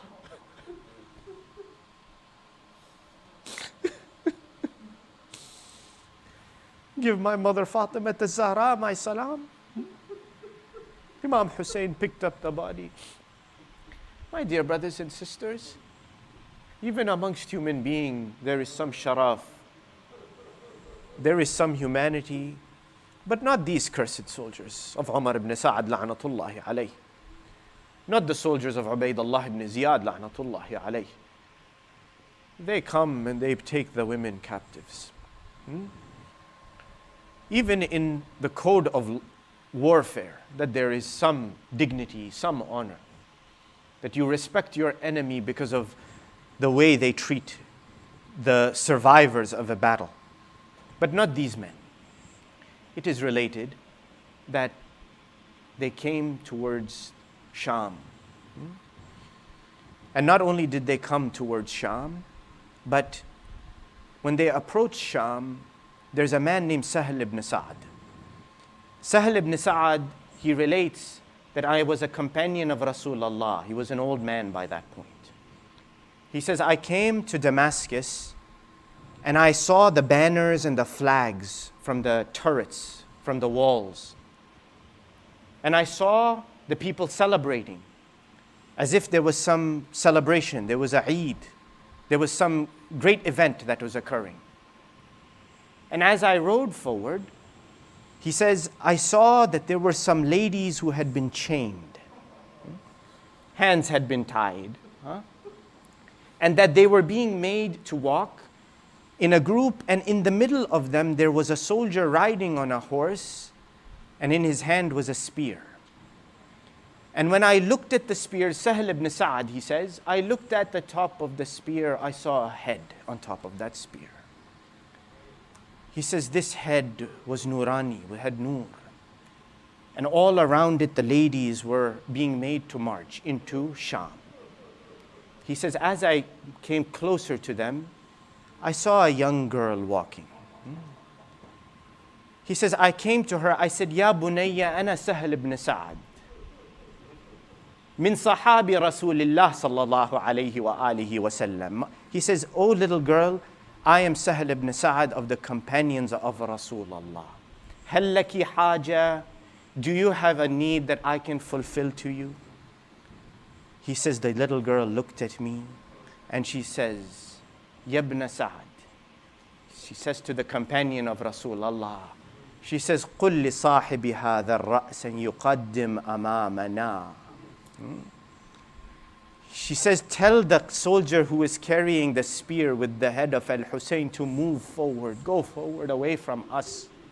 لكي يشتغل الناس بالنظر عليه ولا على بنات رسول الله.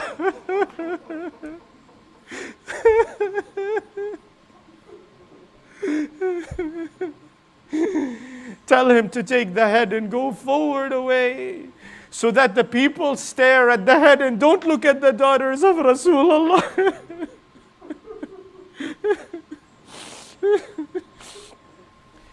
They brought the ladies of the Ahl al-Bayt into the Khariba of Sham. When they asked Al-Imam al-Sajjad, what was the most difficult moment for you, Ya ibn Rasulullah?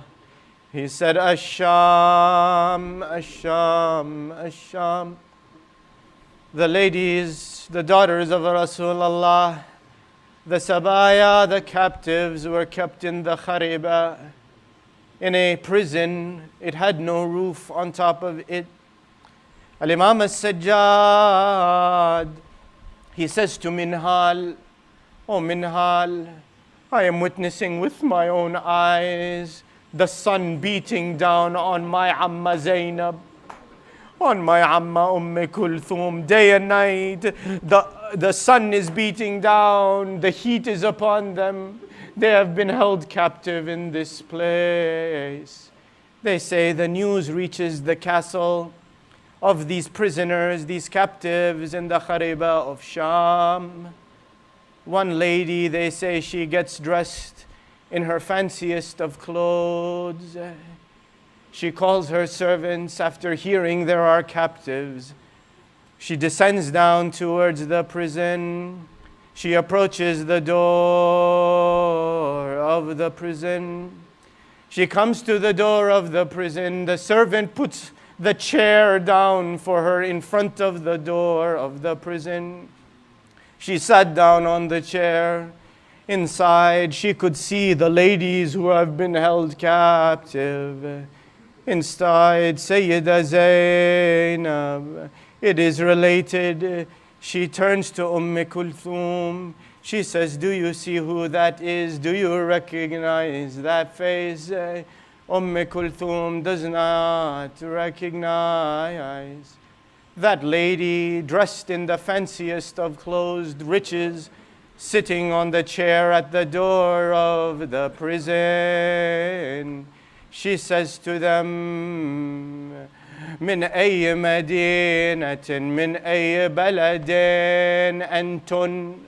What country have you come from? Where are you from? She says to the captives. Only one lady inside, she answers. She says, نحن من المدينة. We are from Medina. The lady, she says, المدن كثيرة من أي مدينة? There are many cities out there. Which city have you come from? The answer from inside the prison, it comes, نحن من مدينة رسول الله. We are from the city of Rasulullah, al-Madinah al-Munawwara. They say that this lady who was sitting on the chair gets up and sits down on the ground. In the dirt she sits down. The lady in the prison, she says to her, لِمَاذَا جَلَسْتِ عَلَى الْأَرْضِ? Why have you gotten down from the chair? Why are you sitting now on the ground? She says, because you mentioned the name Madinati Rasulillah. You mentioned the name of the city of Rasulullah. What can I say about that city? They say the lady, she asked, she says, Ya ukhayya, as'aluki an darin fil Medina. I want to ask you about one house, particularly in Medina. She says to her, which house do you want to ask about? She says, أسألك عن دار علي ibn Abi Talib. I want to know what has happened to the house of Ali ibn Abi Talib. She says to her, the answer comes from inside the prison. لقد خلفناها تنعى على أهلها. We left that house. It is mourning for its people, mourning the loss of the inhabitants, the household. Then the lady, she asks, pointing into the prison, she says, أسألك أين الحسين? Where is Al-Husayn? أين علي ابن الحسين؟ أين عباس ابن علي؟ أين سكينة بنت الحسين? This lady is Hind, the wife of Yazid, who they report used to be an attendant in the house of Ali ibn Abi Talib, working in the house of Ali ibn Abi Talib. The answer comes from inside of the prison. أما سؤالك أين الحسين فرأسه أمام زوجك يزيد. As for Al-Husayn, his head is in front of your husband Yazid. أما علي ibn الحسين, as for السجاد فإنه عليل مريض لا يستطيع أن ينهض. العلي ibn al-Husayn السجاد, he is sick, cannot get up, cannot move from his place. أما أبا الفضل العباس فعلى المشرعة مرضوخ الجبين مقطوع اليسار واليمين والسهم نابت في العين. You asked about Abu al-Fadl al-Abbas. The hands are cut off from the body. The body is near the river. An arrow is lodged in his head. Then they say the lady, she becomes quiet. Finally she asks, أسألك أين سيدتي ومولاتي زينب الكبرى? I want to know, where is my master Zainab? Where is my master Zainab? And then the voice comes from inside the prison. أنا زينب اللي يحجون عني. I am Zainab, the one who you are asking about. Here is Zainab in front of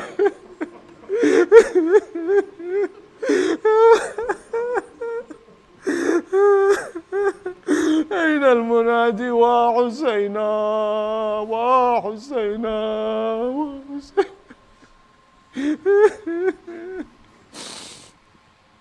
وسيعلم الذين ظلموا على محمد أي منقلب ينقلبون والعاقبة للمتقين. إنا لله وإنا إليه راجعون. باسمك العظيم الأعظم الأعز الأجل الأكرم يا الله. اللهم إنا نسألك وندعوك ونقسم عليك بحق الزهراء وأبيها. My dear brothers and sisters, as through the name of Fatima al-Zahra, as through the name of this mother who mourns with us every night, she remembers Al-Husayn. اللهم إنا نسألك وندعوك ونقسم عليك بحق الزهراء وأبيها وبعلها وبنيها والسر المستودع فيها. لعن الله ظالميها. اللهم شافي كل مريض. اللهم رد كل غريب. اللهم فك كل أسير. اللهم غير سوء حالنا بحسن حالك يا كريم. اللهم وفقنا لمراضيك وجنبنا معاصيك وثبت أقدامنا على صراطك المستقيم وخذ بأيدينا إليك يا أرحم الراحمين. وفرج عنا يا الله فرجا عاجلا قريبا كلمح البصر وهو أقرب من ذلك. وافرغ علينا صبرا وتوفنا مسلمين. والصلاة والسلام على سيدنا محمد وآله الطيبين الطاهرين.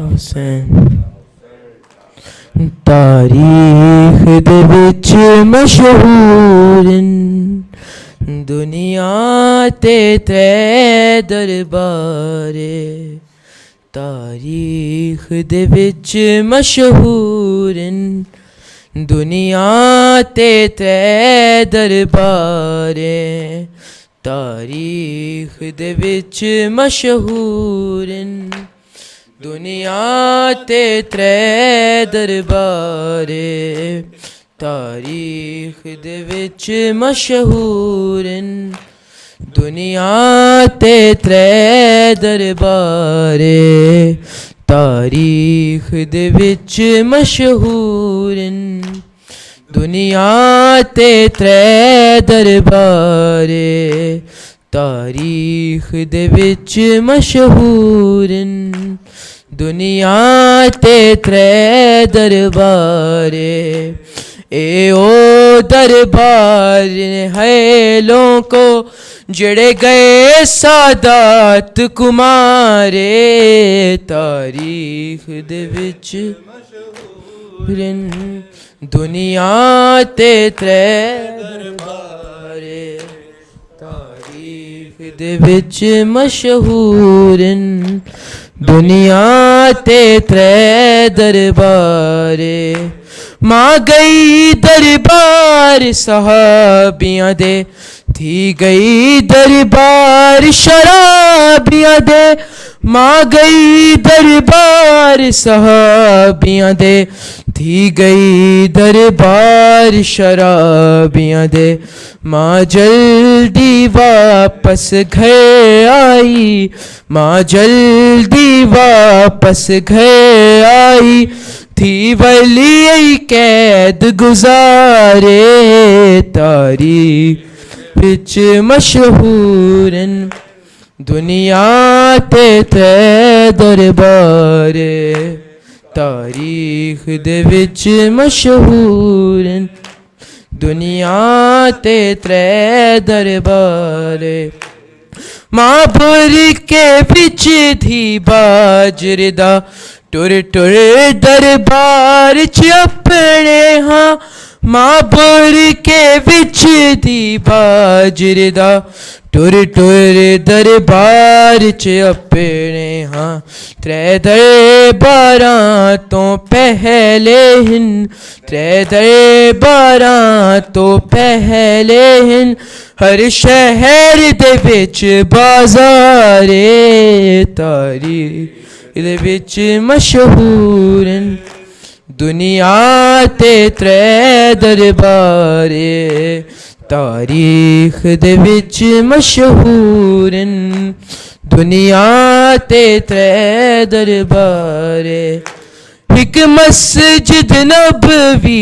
दी पेशी हिक मस्जिद उमवी दी पेशी हिक मस्जिद नबवी दी पेशी हिक मस्जिद उमवी दी पेशी हिक पेशीदा सलमान गवा हिक पेशीदा सलमान गवा हिक पेशीदा मुख्तारे तारीख दे विच मशहूर दुनिया ते त्रै दरबारे तारीख दे विच मशहूर दुनिया ते त्रै दरबारे हिक दी आई पाक मोहम्मद दी दूजी पाक अली दी जाई आई हिक दी आई पाक मोहम्मद दी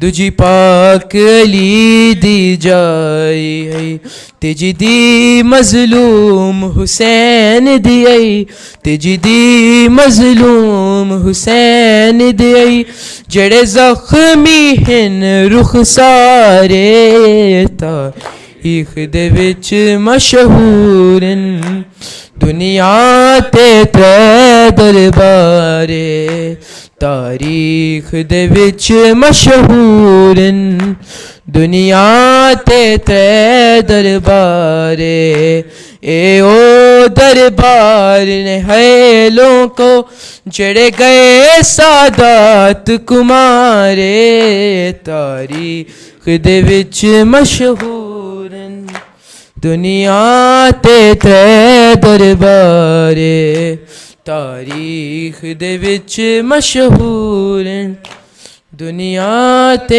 त्रै दरबारे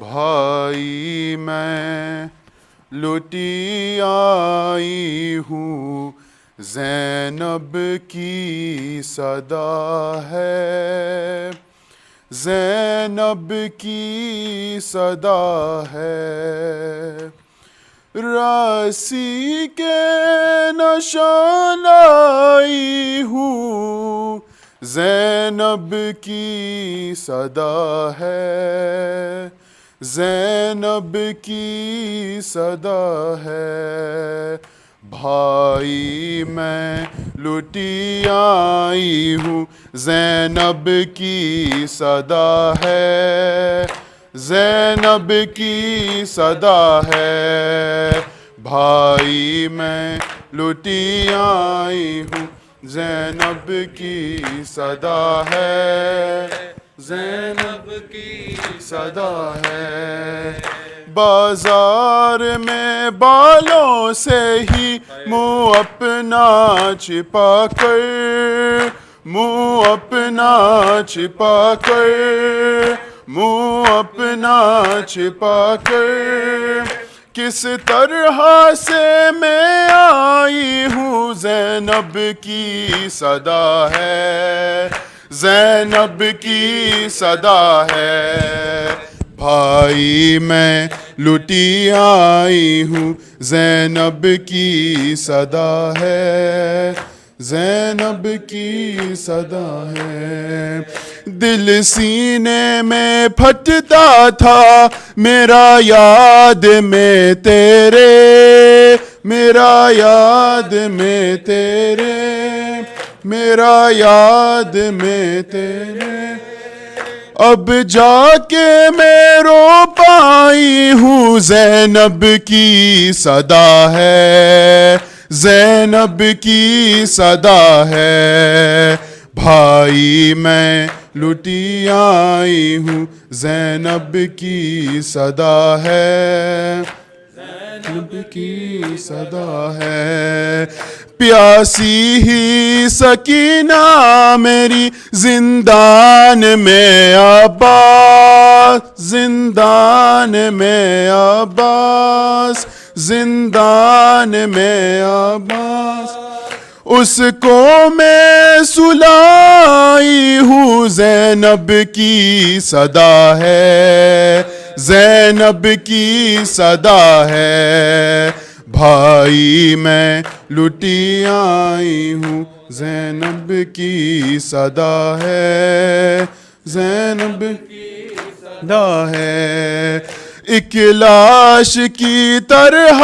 था कड़ा आबिदे बीमार कड़ा आबिदे बीमार कड़ा आबिदे बीमार किस तरह उठा लाई हूँ ज़ैनब की सदा है ज़ैनब की सदा है भाई मैं लुटी आई हूँ ज़ैनब की सदा है ज़ैनब की सदा है जो गोद के पाले थे वो सब थे सरे नेज़ा सब थे सरे नेज़ा सब थे सरे नेज़ा मंजर भी ये देखाई हूँ ज़ैनब की सदा है ज़ैनब की सदा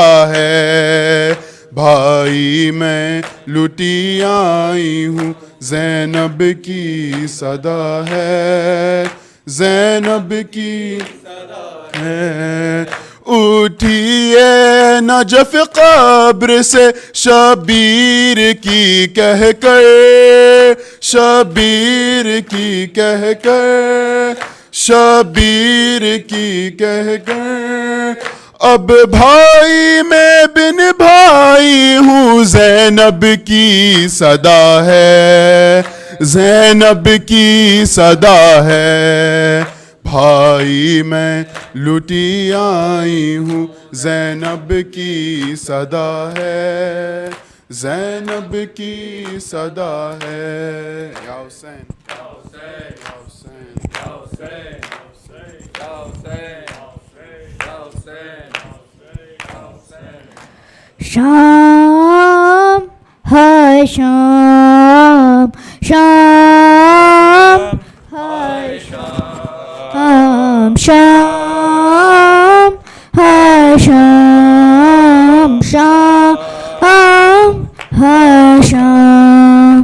तेरी उम्मत के ज़ेवर पहन कर, तेरी उम्मत के ज़ेवर पहन कर, वो देखो नाना चली हूँ मैं शाम, शाम है शाम, शाम है शाम, शाम है शाम। मैं देती कफन तुझको भैया, घर सर पे रिदा मेरे होती, घर होती खुले हाथ मेरे, तेरे जख्मों को हाथों से धोती। पाबंदी रसन सर बरहना, पाबंदी रसन सर बरहना, देखो भैया चली हूँ मैं शाम, शाम है शाम, शाम है शाम, शाम है शाम। जिस ज़ैनब को तुमने बराबर कभी नजरें उठा कर न देखा, हाथ रस्सी से मेरे बंधे हुए और सर पर नहीं मेरे पर्दा, कैसे कुफे में जाऊंगी गाजी, कैसे कुफे में जाऊंगी गाजी, जब बलवे में आएगा ना शाम है शाम, शाम है शाम, शाम है शाम। जैसे दरबार पास आ रहा है, मेरा दिल डूबता जा रहा है, मैं तो घर में भी कम बोलती थी, भाई तुमको तो सब कुछ पता है, किस तरह से कहेगी बता दे, किस तरह से कहेगी बता दे, एक शराबी से ज़ैनब कलाम, शाम है शाम, शाम है शाम, शाम है शाम। मैं देती कफन तुझको भैया, घर सर पे रिदा मेरे होती, घर होते खुले हाथ मेरे, तेरे जख्मों को हाथों से धोती। पाबंदे रसल सर बरहना, पाबंदे रसल सर बरहना, देखो भैया चली हूँ मैं शाम, शाम शाम, शाम है शाम, शाम है शाम। तेरी उम्मत के ज़ेवर पहन कर, तेरी उम्मत के ज़ेवर पहन कर, और देखो नाना चली हूँ मैं शाम, शाम है शाम, शाम है शाम, शाम है शाम, है शाम, है शाम, है शाम, है शाम, है शाम, है शाम।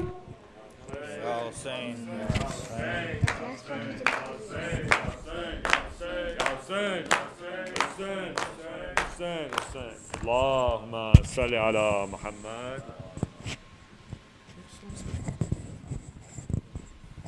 بسم الله الرحمن الرحيم. اللهم صل على محمد عبدك ورسولك وحبيبك وصفيك ونبيك وخيرتك من خلقك وحافظ سرك ومبلغ رسالاتك، وعلى علي أمير المؤمنين ووصي رسول رب العالمين، وعلى الصديقة الطاهرة فاطمة الزهراء سيدة نساء العالمين، وعلى سبطي الرحمة وإمامي الهدى الحسن بن علي المجتبى والحسين بن علي سيد الشهداء غريب كربلاء، ورحمة الله وبركاته.